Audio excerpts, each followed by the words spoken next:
Hi, welcome back to Do Fix Differently.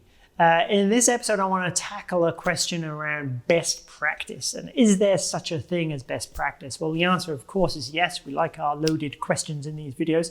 But before I get into the detail, I do just want to remind you, if you're interested in this type of content that we're putting out, please do head over to our YouTube channel. Please do click subscribe, click the notification button, and tell us if there's any sort of topics you'd really like us to cover.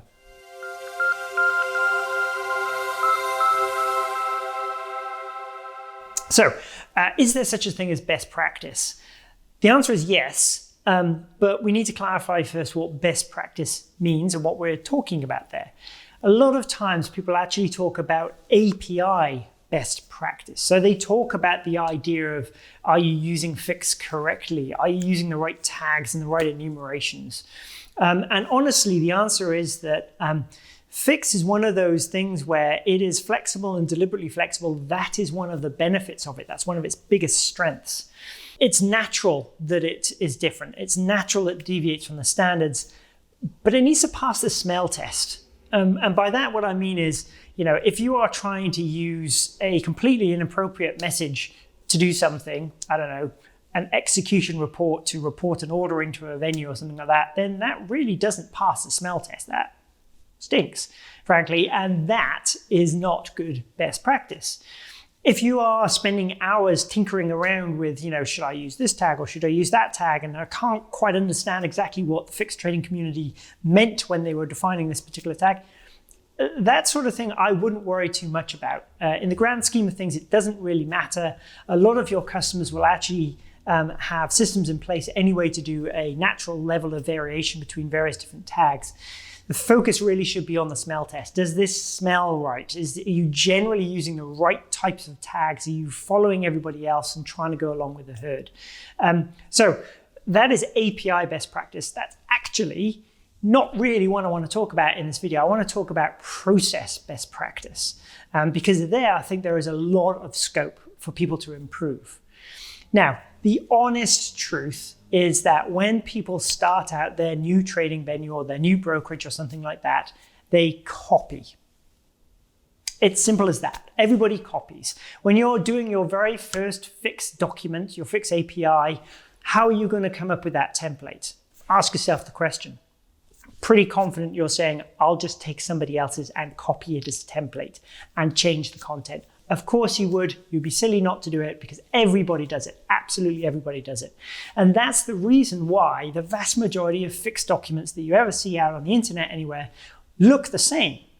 It's not because that Fix documentation, the format or the structure is necessarily superior or that somebody really designed it well. It is merely the fact that everybody has copied it and copied it and copied it and copied it, and everybody ends up with the same document.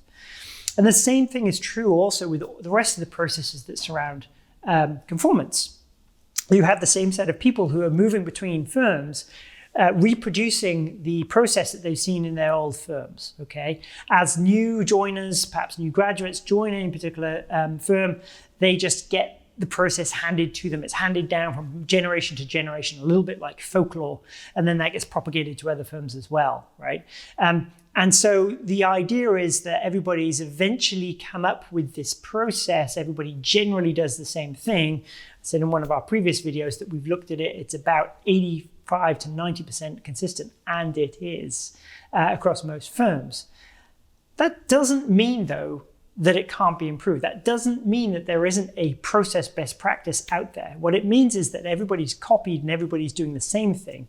So it is common practice. It is not best practice. That's the key difference that I want you to try to understand here. Now, at FixSpec, what we've done is we've put out our 5 principles for better Fix, and we'll send some sort of link. It'll be over here somewhere. I don't exactly know where it's going to be. But a link to go and have a look at our principles for better Fix. One of those principles, principle number 2, says a process needs to be deliberately designed deliberately designing a process is really, really important because it means that you've spent the time to understand exactly what good looks like, how to organize the tasks in an end-to-end connectivity process, how to manage a connection over time as as the customer evolves with you, as they grow, as you do new releases, possibly how you offboard a customer at the end of your relationship as well. These are deliberately designed processes which are flexed to accommodate your specificity in terms of your teams and structures and things like that, but they're also consistent in terms of giving best customer experience, making a nice, fast, efficient process for everybody. So check out the principles, because if you follow the principles, what you should end up with is a nice, efficient process that gives great customer service.